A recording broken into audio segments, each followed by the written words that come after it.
Try this next time you're at the beach. Beginner edition. Step 1. Create a sand ball. Step 2. Add wet sand on top. Step 3. Use a tool to smooth off the sand.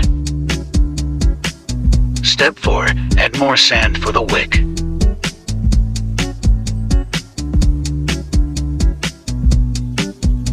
Step 5. Use your tool to carve away extra sand.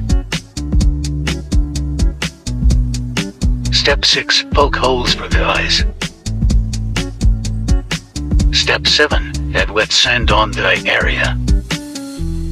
Step 8. Add the piles for the feet. Step 9. Carve the details off both feet. Step 10. Destroy.